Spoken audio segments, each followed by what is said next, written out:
Welcome students. आज की class में आपका स्वागत है। आप पहले अपने स्क्रीन पे देखिए, आपको एक चैट ऑप्शन दिख रहा होगा। अगर आपको मेरी आवाज क्लियर सुनाई दे रही है तो आप उस पर लिखिए यस, चैट पे क्लिक करके। अगर आपको आवाज आ रही है मेरी क्लियरली तो आप यस लिखिए।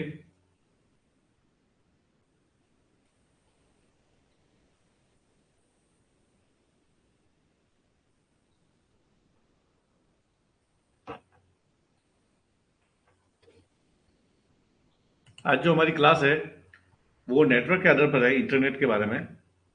वो आप देख रहे हैं, आप स्लाइड दिख रही है आपको।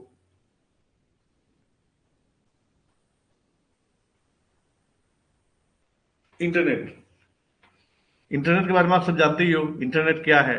कम्युनिकेशन का एक मीडियम है, जो लेटेस्ट मीडियम है। पहले जैसे मोबाइल से बातें होती थी, उससे पहले पत्रों से चिट्ठियों से बातें होती थी। आजकल इंटरनेट है, जो हर व्यक्ति के हाथ में, आज हर घर में मोबाइल है। ठीक है, तो इंटरनेट के बारे में पढ़ेंगे। इंटरनेट क्या है? एक कंप्यूटर का पूरा एक नेटवर्क है, तो उसको बोलते हैं इंटरनेट। ठीक है, इंटरनेट नेटवर्क से बना है। नेटवर्क मतलब एक या एक से अधिक कंप्यूटर आपस में जब जुड़ते हैं तो वो नेटवर्क बनता है। जैसे an interconnected collection of autonomous computers is called network. आपस में जुड़े हुए कंप्यूटर एक पूरा एक नेटवर्क बनाते हैं। ठीक है, जो अपने आप में एक ऑटोनोमस बॉडी होते हैं, खुद एक सेपरेट बॉडी होते हैं, तो उसको नेटवर्क बोलते हैं। नेटवर्क से ही बनता है नेटवर्किंग।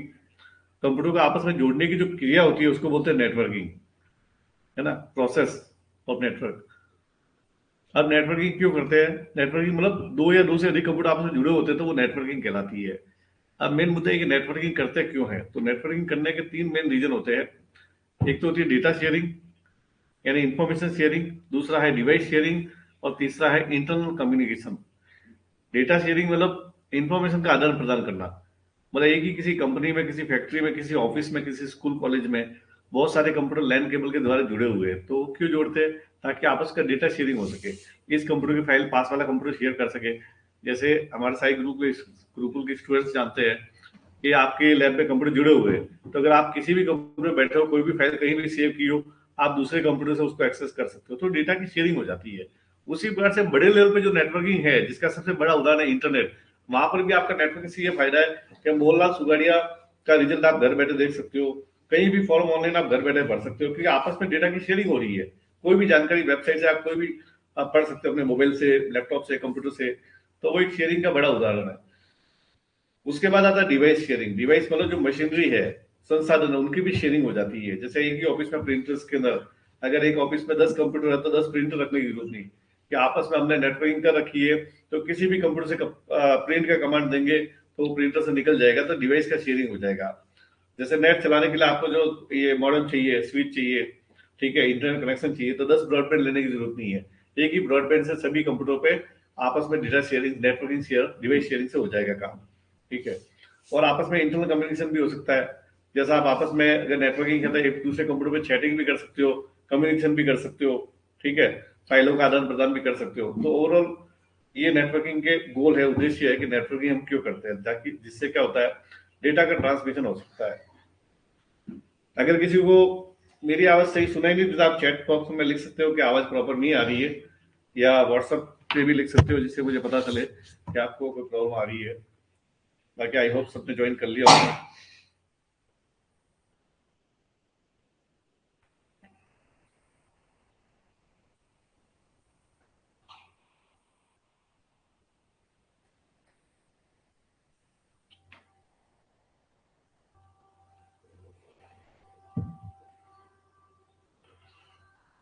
Web server. अब नेटवर्किंग इंटरनेट में सर्वर का नाम आता है। सर्वर क्या चीज होती है आपने बहुत सुना होगा।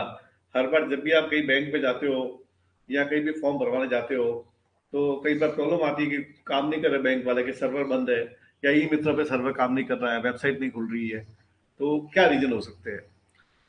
तो ऐसी समस्या आती है। सर्वर, सर्वर होता क्या है? सर्वर एक्चुअल में एक कंप्यूटर का नाम है, जो मेन कंप्यूटर होता है नेटवर्क का। जब नेटवर्क बनाते हैं अपन कि 10 कंप्यूटर को आपस में कनेक्ट करना है, या 20 कंप्यूटर का पूरा वर्ल्ड वाइड या इंटरनेट पे एक सर्वर है, तो सर्वर क्या होता है कि बहुत सारे कंप्यूटर समूह जो होता है वो नेटवर्क होता है। तो उसमें जो मेन कंप्यूटर होता है वो सर्वर कहलाता है। तो उसी को सर्वर कहते हैं। जैसे हम क्या माने कि सर्वर का क्या प्रॉब्लम है, बैंक में क्या सर्वर खराब है, तो वो क्या कहना चाह रहे हैं? वो ये कहना चाह रहे हैं बैंक वाले कि आप जिस बैंक की शाखा में गए उधर के कंप्यूटर सही है, लेकिन जहां से उनके कंप्यूटर इंटरनेट से जुड़े हुए हैं, जो बैंक का मेन कंप्यूटर है, उसमें कुछ ना कुछ तकनीकी खराबी है या उसमें कुछ प्रॉब्लम चल रही है, वो हो सकता है रिपेयर हो रहा हो, अपडेट हो रहा हो, उसके कारण से जितनी भी बैंक की ब्रांचेज है वो उस पर एक्सेस नहीं कर पा रही होती है। तो ये उसका रीजन होता है कि सर्वर इशू होता है। ठीक है, आप कोई फॉर्म भर रहे हो कि लास्ट डे सर्वर ठप हो गया, कारण ये रहता है कि उस वेबसाइट की जितनी क्षमता है उससे ज्यादा लोग यूजर आ गए और उस सर्वर में कोई तकनीकी खराबी आ गई। मेन कंप्यूटर, मतलब जैसे मोहनलाल सुगड़िया यूनिवर्सिटी है, तो उनका जो उदयपुर हेड ऑफिस में रखा हुआ कंप्यूटर है मेन, जहां से वो सारा डेटा ट्रांसमिट होता है, वो उनका सर्वर कहलाता है ना। जो भी वेबसाइट का मालिक है उसका जो मेन कंपनी का कंप्यूटर है, जिधर से डेटा ट्रांसमिट होता है, जहां से डेटा वो भरा जाता है, वो सर्वर कहलाता है। ठीक है, तो हम कह सकते हैं कि main computer in network which connect many client computer in specific company और office connected with their website, उसको सर्वर बोलते हैं। हाँ, तो मेन कंप्यूटर को बोलते हैं सर्वर, और बाकी जो कंप्यूटर होते हैं उनको बोलते हैं क्लाइंट। आप समझ रहे हैं, मेन कंप्यूटर सर्वर कहलाता है, उसके साथ जितने भी जुड़े हुए वो क्लाइंट कहलाते हैं। ठीक है, जैसे हमारे साई ग्रुप के स्टूडेंट्स को मैं बताना चाहूंगा कि आप करते हो, आपके सारे कंप्यूटर आपस में जुड़े हुए, तो मेन जो सीपीयू के ऊपर रखा हुआ है वो एक सर्वर है, क्योंकि उससे सीपीयू से ही डेटा सारे कंप्यूटर में जाता है, ट्रांसमिशन होता है, तो वो सर्वर होता है। और बाकी जो सारे कंप्यूटर यूजर्स है वो क्लाइंट कहलाते हैं। अब नेटवर्किंग आमतौर पे अपनी डेली लाइफ में कहाँ यूज में आती है, आप देखेंगे, देख भी रहे, जैसे रेलवे है, बस रिजर्वेशन है, इंटरनेट है, ये आम उदाहरण है जहाँ पे नेटवर्किंग काम आती है। बाकी हर जगह जीवन में आजकल नेटवर्किंग काम आती है नेट की दुनिया में। आप जैसे रेलवे देखिए, तो वहाँ सीटों के रिजर्वेशन होते हैं, तो आपस में नेटवर्किंग है, उसी के कारण से अगर एक व्यक्ति को पैसेंजर एक सीट मिल गई, तो वो सीट पूरी उस लाइन में जहां जहां वो रूट है उस ट्रेन का, वहां किसी और को नहीं दी जाती। तो पर्टिकुलर कोटा होता है कि इधर ये सीटें ही अलॉटेड होगी, इस जगह ये सीटें ही अलॉटेड होगी, ताकि एक सीट दो लोगों को नहीं जाती। कभी एक कोटे की दूसरी सीट खाली होती है तो वो किसी और को अलॉट हो जाती है, वो सारा नेट पे सुविधा होती है। कोई टिकट कैंसिल होती है तो वही सीट किसी और को अलॉट हो जाती है। तो ये नेटवर्क के कारण ही हो पाया है, अदरवाइज मैनुअली ये पॉसिबल नहीं था। कि आजकल हर पल पल की खबर है कि कोई सवारी बैठने वाली है और वह नहीं बैठी, टीसी तुरंत उसको मोबाइल में उसको अपडेट कर देता है कि ये एब्सेंट है, तो उसी का टिकट किसी और को अलर्ट हो सकता है ऑनलाइन। इसी प्रकार से बस रिजर्वेशन है, पहले आपको बसों में मतलब सीटों का करना पड़ता था कि भाई कौन पहले बैठेगा उसकी सीट। आजकल ये भी कंप्यूटराइज हो गया, आप घर बैठे आपको टिकट खिड़की में लाइन में खड़े रहने की जरूरत नहीं है। अगर आपको थोड़ा दूर की यात्रा करनी है, यहाँ से जोधपुर, जयपुर, दिल्ली, जहां पर भी, तो आप घर बैठे अपने मोबाइल से या इंटरनेट से टिकट बुकिंग ऑनलाइन करवा सकते हो। अपना एक सीट नंबर आपको अलॉट होगा, आप अपना सीट नंबर ले सकते हो, तो उससे आपके जो सीट नंबर की सीट आपके लिए रिजर्व रहेगी। वहां पे कोई दूसरा नहीं बैठेगा, बैठे तो भी आप उसको उठा सकते हो कि वो आपके लिए रिजर्व हो गया। तो आपको भीड़ भाड़ में यात्रा करने की जरूरत नहीं है, कि बस रिजर्वेशन भी ऑनलाइन काम करता है। और तीसरा जो जग जाहिर है, सब आप जानते हो, यूज करते हो, इंटरनेट, वो नेटवर्किंग का बढ़िया एक उदाहरण है। ठीक है, हाँ, अब इसके बाद जो नेटवर्क बताया मैंने आपको बताया, नेटवर्क छोटा भी हो सकता है, मध्यम भी हो सकता है, बड़ा भी हो सकता है। तो इसी साइज के आधार पर इस नेटवर्क को हमने तीन भागों में कैटेगराइज किया गया है। जैसा आप स्क्रीन पे देख पा रहे हैं, सबसे पहले लैन, LAN, लैन। लैन का पूरा नाम है लोकल एरिया नेटवर्क। जो छोटे लेवल का नेटवर्क होता है उसको लैन बोलते हैं। ठीक है, हम आगे इसको विस्तार से पढ़ेंगे। जो मध्यम लेवल का यानी मिडिल लेवल का नेटवर्क है, मैन, मेट्रोपॉलिटन एरिया नेटवर्क। ठीक है, ये एक मेट्रो सिटी टाइप एक नेटवर्क होता है बड़ा, जो मध्यम होता है, ठीक है, बीच वाला। और सबसे बड़ा होता है fan, WAN, wide area network, जो सबसे बड़ा होता है। ठीक है, अब इसको विस्तार से हम देखते हैं। लैन, पहला जो कैटेगरी है वो लैन है। लैन मतलब पूरा नाम है लोकल एरिया नेटवर्क। ये क्या होता है, एक छोटा सा नेटवर्क है, छोटा मतलब एक सीमित एरिया में, एक लिमिटेड बिल्डिंग कैंपस या ऑफिस कैंपस या छोटा सा गांव या टाउन है, उस पर जो नेटवर्क होता है वो होता है लैन। जैसे कि आप देखिए, network in specific limited area like a building, society, office, company branch, or any limited campus where all computer devices are connected for sharing data and device। ठीक है, डिवाइसेस। तो एक सीमित एरिया में, जैसे किसी स्कूल कॉलेज है, कोई कॉलेज का कैंपस है, तो वहां आपस में सारे कंप्यूटर आपस में जुड़े हुए हैं, तो वो एक लैन हो गया। जैसे आपने सुना होगा, कई जगह आपको वाईफाई की सुविधा होती है एक कैंपस में, तो वाईफाई भी एक नेटवर्क है, वाईफाई से पूरे सारे कंप्यूटर कनेक्टेड है, तो एक लिमिटेड एरिया में वो काम करता है वो रेंज। ठीक है, किसी बस स्टैंड पे, किसी रेलवे स्टेशन पे आपको वाईफाई सुविधा मिलती है, या वहां पे कंप्यूटर का एक नेटवर्क बना हुआ है। किसी बड़ी कंपनी में कंप्यूटर का नेटवर्क है, तो वो एक लोकल नेटवर्क हो गया, ठीक है, जो हमारे ऑफिस में भी मौजूद है। तो किसी बिल्डिंग में, ऑफिस में, स्कूल में, यूनिवर्सिटी में कोई नेटवर्क है कंप्यूटर का, आपस में सारे कंप्यूटर जुड़े जाते हैं, तो वो लैन कहलाता है। वो एकदम सबसे छोटे लेवल का नेटवर्क है। तो ये आप समझ गए लैन, लैन। उसके बाद है man. Man, metropolitan area network, MAN, ठीक है। ये आपको इजीली याद भी रहेगा, लैन और मैन आदमी जैसे होता है वैसे, बट इसका नाम है मेट्रोपॉलिटन। मेट्रो मतलब बड़ा, जैसे बड़ी सिटी को बोलते हैं मेट्रो सिटी, ऐसे बड़ा लेवल का एरिया होता है उसको मेट्रो बोलते हैं। तो मेट्रोपॉलिटन एरिया नेटवर्क, यह एक बड़े मतलब ज्योग्राफिकल एरिया में होता है, जैसे कोई सिटी हो, बड़ी सिटी हो, बड़ा कस्बा हो, बड़ा टाउन हो, तो वहां पे जो एक पर्टिकुलर एक रेंज, एक इंटरनेट कंपनी का जो नेटवर्क होता है, उसको मैन बोलते हैं। Network in limited geographical area like a TV, a city or town, it may be public or private network or for providing specific services. अब इसका उदाहरण है जैसे सेल्युलर फोन कंपनी। कई बार जैसे अभी तो सभी कंपनियों का नेटवर्क है, बाकी कई बार कोई गांव वाला बोले कि भाई हमारे यहाँ तो जियो का नेटवर्क है, या हमारे यहाँ एयरटेल नहीं पकड़ता, तो वह एयरटेल का एक नेटवर्क है, वो पूरे उस गांव के अंदर है, पूरे उस कस्बे के अंदर है, पूरे सिटी के अंदर है। तो वो जो एयरटेल कंपनी ने अपना एक नेटवर्क बिछा रखा है, तो वो MAN मैन कैटेगरी में आएगा, मेट्रोपॉलिटन, है ना। तो एक आपस पर्सनल कंपनी का नेटवर्क है ना। कोई लोकल केबल टीवी, जैसे अभी तो सबके घर में ये जो ऑनलाइन DTH लगे हुए हैं, टाटा स्काई है ना, टाटा स्काई है, DTH है, डिश टीवी है, ठीक है। लेकिन पहले क्या होता था, केबल का जमाना था, यानी कि वो वायर से आपके घर तक आता था। जहां भी एक जो मेन केबल ऑपरेटर होता था, उसके घर से जो टीवी का सिग्नल है, एक जो डिश का केबल का वायर होता था, वो हर घर में, गली में, पूरे शहर में वो लाइन फैली हुई थी, और लोग उससे कनेक्शन लेते थे। आज जैसे ब्रॉडबैंड कनेक्शन जो लेते हैं, ब्रॉडबैंड जो ऑप्टिकल फाइबर कनेक्शन है, वो BSNL से वायर के जरिए आता है।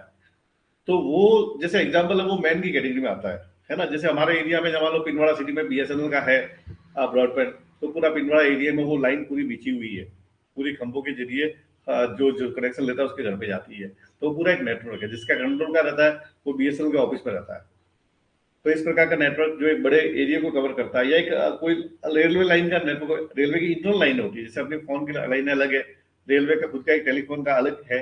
अगर आपकी लाइन थर्ड भी हो, लेकिन उनका फोन हमेशा चालू रहता है, तो उनका एक नेटवर्क है। सेल्यूलर कंपनी का नेटवर्क है, केबल कनेक्शन वाली टीवी कंपनी या ब्रॉडबैंड का नेटवर्क है। ये सारे मैन में आते हैं, मेट्रोपॉलिटन एरिया नेटवर्क। ये एक लिमिटेड एरिया में काम करते हैं। एक एरिया में एक नेटवर्क होता है, फिर दूसरे एरिया में उनका एक और अलग नेटवर्क होता है, तो अलग अलग एरिया में बैठे हुए होते हैं। तो ये हमारे जो इंटरनेट की दुनिया में मैन यानी मेट्रोपॉलिटन एरिया नेटवर्क के अंदर आते हैं। और तीसरा जो है सबसे बड़ा नेटवर्क है, वो है वैन, WAN, वैन, वाइड एरिया नेटवर्क। अब वाइड एरिया नेटवर्क में क्या होता है, ये वर्ल्ड वाइड नेटवर्क है ना। जैसे पहला लैन एक बिल्डिंग तक सीमित था, दूसरा एक बड़े एरिया, बड़ी सिटी तक सीमित था, अलग अलग सिटियों में अलग अलग होते थे। अब ये पूरे वर्ल्ड वाइड नेटवर्क है। पूरे वर्ल्ड के जितने भी देशों के आपस के सारे छोटे मोटे नेटवर्क आपस में जुड़ जाते हैं, और वो एक बड़ा नेटवर्क बनाते हैं, ठीक है।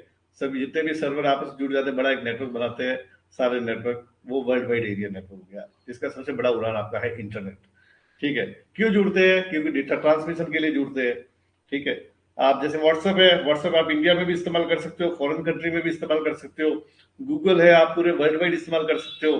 तो ये पूरा इंटरनेट की दुनिया है, फेसबुक है, ट्विटर है, अमेजोन है, ये पूरा एक वर्ल्ड वाइड नेटवर्क है, जो दुनिया में कहीं से भी आप एक्सेस कर सकते हो, कहीं से भी कोई भी जानकारी का आप ट्रांसमिशन कर सकते हो। तो it is world wide network where all computer connected with main worldwide server and it makes worldwide data transmission, data transmission होता है पूरा वर्ल्ड वाइड।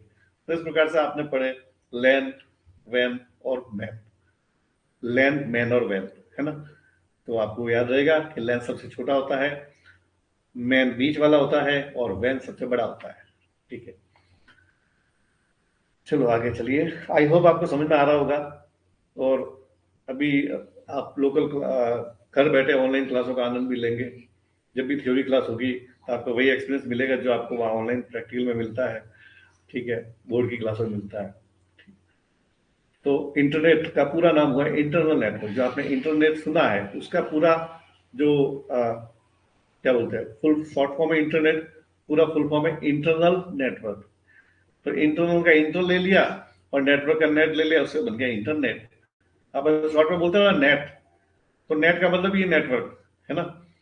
तो दैट इज नेट, इंटरनेट।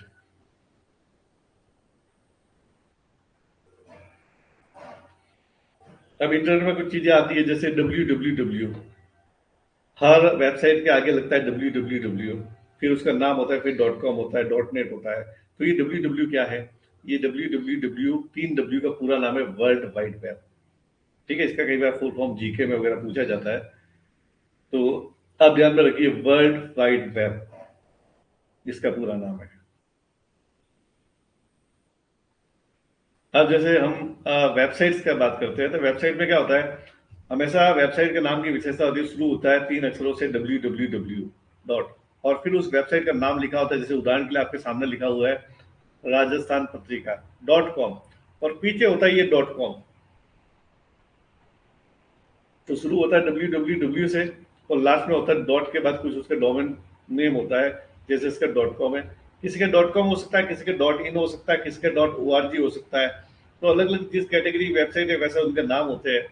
ठीक है, अब जैसे एग्जांपल के लिए ये .com का मतलब होता है कमर्शियल, कमर्शियल मतलब व्यवसाय से संबंधित, यानी जो कंपनियां अपना बिजनेस बना रही है, प्रॉफिट मेकिंग कंपनियां हैं, वो हमेशा पीछे कॉम लगाती है .com, यानी कि वो कंपनी है जो प्रॉफिट के लिए काम करती है।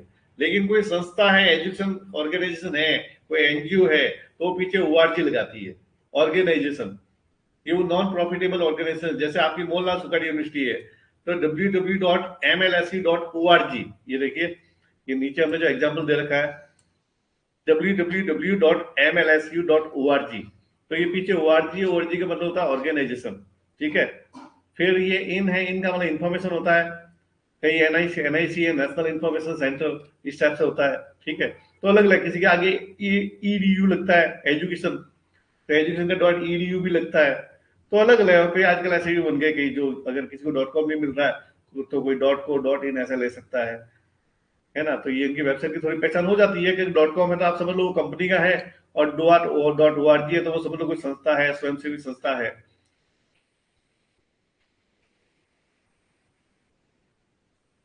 फिर आता है ईमेल।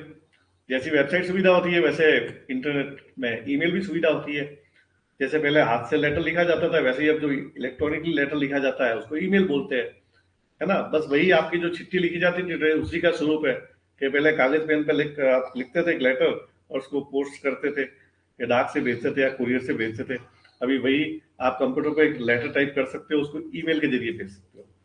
तो इलेक्ट्रॉनिक मेल, मेल का मतलब होता है पत्र, जो लेटर होता है उसी को मेल बोलते हैं, पत्र बोलते हैं। और इलेक्ट्रॉनिक, क्योंकि इलेक्ट्रॉनिकली जाता है।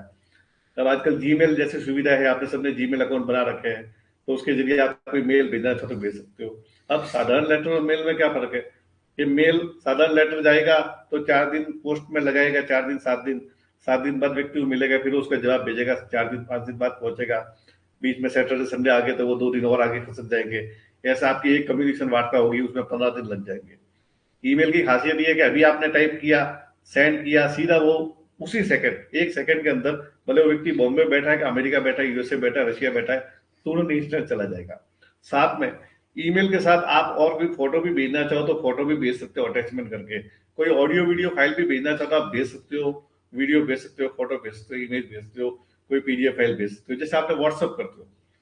अब ईमेल भी चलता था पहले, अब व्हाट्सअप आ गया है, लोगों को तुरंत मैसेज मिल जाता है, व्हाट्सअप भी होता है। लेकिन आज भी ऑफिशियल कन्वर्सेशन के लिए व्हाट्सअप वैलिड नहीं है, उनके लिए ईमेल सुविधा रहती है।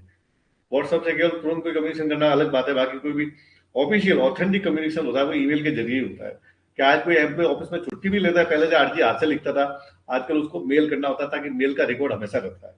पहले अर्जी कंपनी वालों को फाइल में रखनी पड़ती थी, बाकी मेल तो क्या है, नेट पे रहता है, कभी भी कोई प्रूफ चाहिए तो मेल से मिल सकता है कि आपने वास्तव में ऐसा बोला था, आपने आदेश दिया था।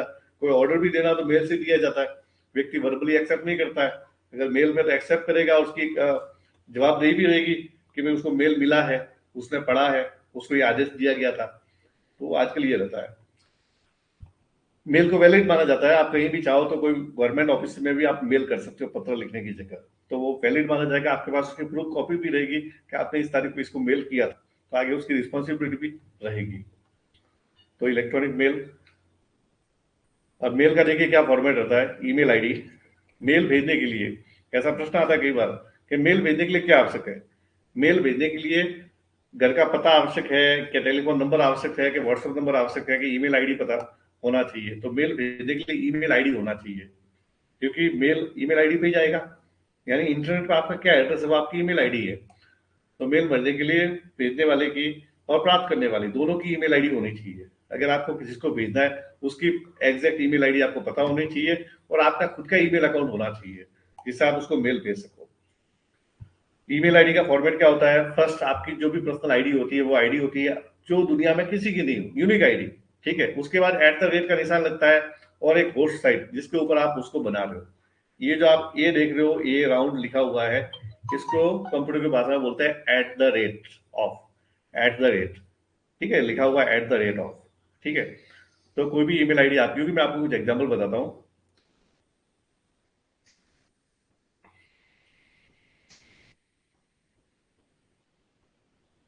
देखिए, जैसे ये मैंने मेरी ईमेल आईडी बनाई हुई है, तो लिखा है rohit_raval.pinwara।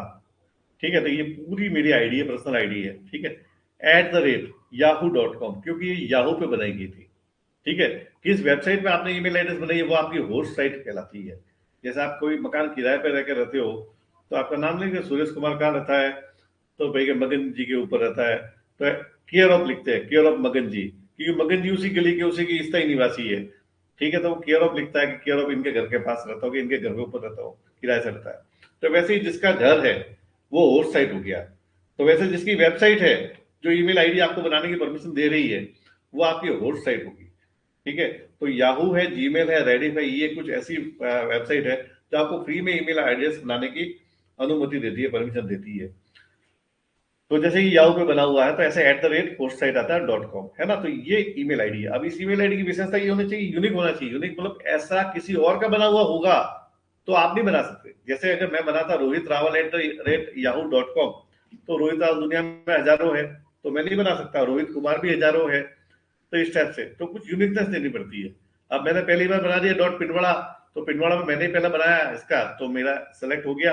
अब अगर कोई दूसरा रोहित रावल बनाएगा भाई रोहित रावल .pinwara, तो उसका नहीं बनेगा, इनवैलिड। उसको अलग कुछ लगाना पड़ेगा, पीछे भले नंबर लगाओ, डेट ऑफ बर्थ लगाओ, कुछ भी लगाओ। जैसे देखिए suresh1248@gmail.com, ये किसी का आईडी है, पहले बना दिया, बन गया। अब सुरेश पहले बना था सुरेश कुमार, तो नहीं बना था, पहले था उसका एग्जिस्टिंग सुरेश प्रजापत, सुरेश कुमार प्रजापत। कोई एक किसी ने बना लिया तो दूसरा दुनिया में कोई नहीं बना सकता, और दुनिया में हजारों लाखों सुरेश होंगे। तो फिर इसने यूनिक लिखा। इसकी डेट ऑफ बर्थ 12 थी और महीना अप्रैल था, तो इसने लिखा suresh12/4@gmail.com, और सेलेक्ट हो गया। तो इसका सेलेक्ट हो गया। अब दूसरा सुरेश भी कभी दुनिया बनाने गया कि मेरा भी नहीं बना, मैं भी सुरेश 12/4 बना दूं, 12/4 है मेरी डेट, तो उसका नहीं बनाएगा। तो पहली बार जो भी होगा रिकॉर्ड हो जाएगा, सेम वर्डिंग में दूसरा नहीं बनेगा। तो ये कुछ एग्जांपल है ईमेल आईडी के, जैसे ये जीमेल में बनाया। अब ये है rohit_sm@reliance.ada.com। अब ये मेरा रिलायंस का आईडी है, क्योंकि पहले मैं कुछ साल पहले 7-8 साल पहले रिलायंस में मैनेजर था, तो ये कंपनी की ओर से उनकी वेबसाइट पे एड्रेस दिया हुआ था हमको। तो वहां ये मेरा बन गया Rohit SM sales manager @reliance.ada.com, ये कंपनी का नाम है। तो उनकी साइट पर तो इस टाइप से यूनिक आईडी बनता है। ठीक है, अब बात करते हैं अपन वेब ब्राउजर की। अब एक होता है वेब ब्राउजर, ठीक है। अब वेब ब्राउजर होता है और एक सर्च इंजन होता है, इन दोनों में क्या फर्क है? पहले वेब ब्राउजर की बात करते हैं। आप कोई भी वेबसाइट खोलनी है, तो जिस प्रोग्राम में, जिस सॉफ्टवेयर में, जिस पोर्टल पे आप खोलोगे, वो वेब ब्राउजर है। वेबसाइट खोलने की जगह जो होती है वो वेब ब्राउजर है। अब जगह कैसे? आप सब कंप्यूटर सीखे हो, अगर आपको कोई ड्राइंग करनी है तो आप क्या करोगे? आपको कोई ड्राइंग बनानी है तो आप टाइपिंग के प्रोग्राम में बना नहीं सकते, आप MS एक्सेल में भी ड्राइंग बना नहीं सकते, आपको पेंट प्रोग्राम खोलना पड़ेगा। तो पेंट एक ऐसी जगह जहां आप ड्राइंग बना सकते हो। वैसे ही हर काम को करने का स्पेसिफिक एक प्रोग्राम है कंप्यूटर में, एक सॉफ्टवेयर है। ठीक है, तो वैसे ही अगर आपको कोई वेबसाइट खोलनी है कि आपको रिजल्ट देखना है, आपको पता है वेबसाइट का नाम, अगर आपको वेबसाइट का नाम पता है तो आपको वेब ब्राउजर खोलना पड़ेगा, और वहां पे आप टाइप करोगे www.mlse.org। तो वो जहां टाइप करोगे, वो जो जगह है, वो पोर्टल है, वो वेब ब्राउजर कहलाता है। तो ऐसे आपके सामने जो मुख्य प्रसिद्ध रूप से है, बहुत सारे हैं, बाकी खास जो है सबसे पॉपुलर है क्रोम, जो गूगल का प्रोडक्ट है, जो सेकंड नंबर पे हमने लिखा है क्रोम। तो क्रोम एक वेब ब्राउजर है, आपने देखा उसका गोल गोल निशान भी होता है। तो एक वेब ब्राउजर है कि आप क्रोम खोलोगे, पहले भले मोबाइल पे हो या इंटरनेट पे, लैपटॉप पे, कंप्यूटर पे, तो क्रोम खोलोगे, फिर उसके ऊपर आप वेबसाइट का नाम टाइप करोगे तो आपकी वेबसाइट खुल जाएगी। वैसे ही इंटरनेट एक्सप्लोरर, ये कंप्यूटर में विंडोज के साथ ही आता है। इंटरनेट एक्सप्लोरर, ठीक है। ऐसे ही है मोजिला फायरफॉक्स, मोजिला भी एक है। ऐसे ही है नेटस्केप नेविगेटर। तो ये खास आप पॉपुलर देख रहे हो कि इंटरनेट एक्सप्लोरर है जो विंडोज के साथ ही आता है, ई का निशान आपने देखा होगा पुराने विंडोज में। क्रोम है और मोजिला है और नेटस्केप है। अब बात ये आती है कि ये इतने सारे वेब ब्राउजर क्यों होते हैं। अगर हमारे पास इंटरनेट एक्सप्लोरर पहले से आता तो हम क्रोम की डाउनलोड करें, क्योंकि ज्यादातर वेबसाइट होती है वो क्रोम की कंपेटेबल रहती है। तो क्रोम में ऑलमोस्ट सारी वेबसाइट खुल जाती है। फिर क्रोम है तो मोजिला की क्या जरूरत पड़ती है। कई वेबसाइट ऐसी भी होती है जो क्रोम में कंपेटेबल नहीं होती, तो वो ना इंटरनेट एक्सप्लोरर में खुलती है ना क्रोम में खुलती है। तब हमको जो भी वेबसाइट निर्माता है या उस कंपनी के जो भी रिप्रेजेंटेटिव है वो सलाह देते कि आपका ये पोर्टल इस पे काम नहीं कर रहा है, तो आप मोजिला फायरफॉक्स पे खोलो, वो उसको सपोर्ट करे। तो कुछ सपोर्टिंग इशू के कारण अलग अलग वेब ब्राउजर काम में आते हैं, जो मेन रूप से ये तीन खास है। फिर कभी नेक्स्टस्केप नेविगेटर भी आता है। और जहां विंडोज का जो डिफॉल्ट ब्राउजर पहले इंटरनेट एक्सप्लोरर हुआ करता था, अब वही नया हो गया, एज। क्या नाम है उसका, एज। तो माइक्रोसॉफ्ट एज, तो ये भी एक वेब ब्राउजर है। पहले उसी का नाम था इंटरनेट एक्सप्लोरर, तो ये भी आप ध्यान रखिएगा। अब हो गया वो Edge, Microsoft Edge, EDGE, Edge, ठीक है। आपको मैं लिख के बताता हूं।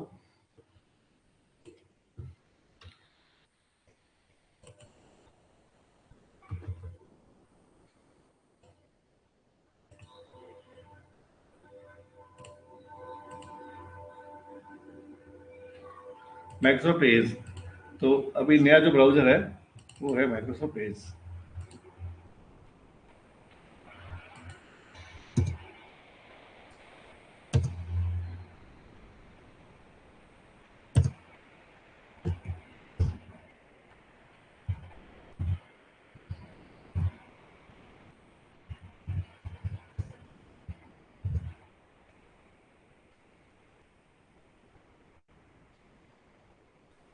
ठीक है, श्योर आपको।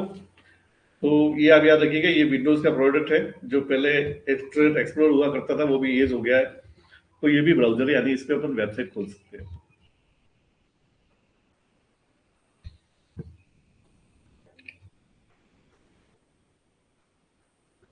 अब है सर्च इंजन।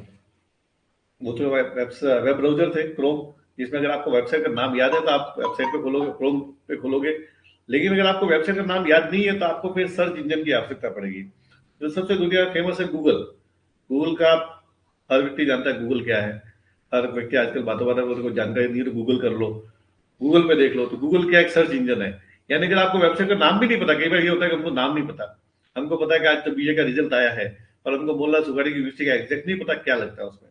तो आप सीधा उस पर कुछ कीवर्ड्स लिखो। कीवर्ड्स मतलब उसके बारे में आप अपनी भाषा में कुछ भी लिख दो कि भाई बीए सेकेंड ईयर एमएलएसयू 2023 का रिजल्ट। तो कुछ भी दो चार वर्ड लिख दिए, वो आपके सामने उस जो भी आपने लिखी है लाइन, जो आपने टैग लिखा है, जो आपने कीवर्ड लिखे है, उससे संबंधित जितनी भी वेबसाइट होगी, जितने भी कंटेंट होंगे, सब आपके सामने ला के रख देगा। और जो सबसे ज्यादा ढूंढे गए होंगे, जिसको गूगल भी प्रेफर करता है, वो उस लिस्ट के अंदर सबसे ऊपर होगा। जिसको लोगों ने बार बार खोल के देखा है, हो सकता है उसमें से ऑथेंटिक वेबसाइट भी हो। तो आपको उसमें से ऑथेंटिक वेबसाइट मिल जाती है और आप उसको खोल लेते हो। आपको कुछ भी नहीं पता। आपके मन में कोई भी प्रश्न भी आए, ठीक है, पहले जैसे आपको सारा हिस्ट्री विस्ट्री याद रखना पड़ता था, अब याद रखने की जरूरत नहीं है। अगर आपको पता नहीं कुछ भी कि भाई ये गांधी जी का जन्म कब हुआ था, तो लिख दो date of birth of Mahatma Gandhi. वो आपके सामने तुरंत एग्जैक्ट आंसर आपको दे देगा गूगल। तो गूगल एक ऐसी सुविधा है, सर्च इंजन है। आपको कोई वेबसाइट का नाम भी नहीं पता, वो खोल दो, उसके सामने रिजल्ट आ जाएगा। फिर आप वेबसाइट पे क्लिक करके उसको, वेबसाइट को उसमें एक्सेस कर सकते हो। तो ऐसा जो प्लेटफॉर्म है वो सर्च इंजन कहलाता है। तो सबसे फेमस तो गूगल है। उसके अलावा बिंग भी है, याहू भी है, ask.com भी है। और आजकल तो हर पोर्टल अपना एक सर्च इंजन रखता है, ठीक है। तो अगर ऑप्शन आए तो आप उसमें गूगल आप लिख सकते हो कि सर्च इंजन क्या है, गूगल। और सर्च इंजन और इन दोनों में क्या अंतर है ब्राउजर में। तो ब्राउजर में हम वेबसाइट खोल सकते हैं, और सर्च इंजन में अपना जो भी टॉपिक चाहे वो अपन ढूंढ सकते हैं। तो ये इनमें डिफरेंसेस है। तो क्वेश्चन ऐसा आ सकता है कि निम्न में से कौन सा वेब ब्राउजर है, या निम्न में से कौन सा वेब ब्राउजर नहीं है। तो आप उसको ऐसे लिख सकते हो। तो आज की थ्योरी के लिए इतना ही। आज केवल हम आधे घंटे की थ्योरी थी। अगली थ्योरी में फिर मिलेंगे। उम्मीद करता हूँ कि आपको पसंद आया होगा। ये वीडियो आपको हमारे ऐप में वापस भी मिल जाएंगे। अगर आप कोई मिस कर चुके हो किसी ने अटेंड नहीं किया तो आप उससे देख सकते हो। और साथ में हमारे यूट्यूब चैनल पर भी अवेलेबल है। अगर आपने सब्सक्राइब नहीं किया है तो हमारा साई गुरुकुल चैनल सब्सक्राइब कीजिए, जिससे आपको और भी बेटर वीडियो मिलते रहे ज्ञान के, नॉलेज के। और अगर आपने ऐप भी अभी तक डाउनलोड नहीं किया है तो आप भी खरीद लीजिए। कोचिंग प्लस एक ऐप है जो पहला ऐसा ऐप है जो आपको एजुकेशन से भरपूर है, स्कूल का भी नॉलेज देता है, कंप्यूटर का भी नॉलेज देता है, कंप्यूटर एग्जाम की भी तैयारी, और वो भी कम दाम में। कि ये प्रॉफिट मेकिंग कंपनी नहीं है, ये केवल आपके लिए सुविधा के लिए है। आपको बहुत सारे फ्री वीडियो भी मिल जाते हैं, क्योंकि अभी आपने नहीं खरीदा है, नहीं लिया है, तो उसको एक बार डाउनलोड कीजिए ऐप को, कोचिंग प्लस प्ले स्टोर से अवेलेबल है। और अगर हमारा चैनल है साई गुरुकुल, अगर नहीं सब्सक्राइब किया तो उसको सब्सक्राइब कीजिए। सर्च में लिखिए साई गुरुकुल पिनवाड़ा, साई गुरुकुल कंप्यूटर पिनवाड़ा, तो आपको मिल जाएगा। थैंक यू, धन्यवाद, गुड नाइट।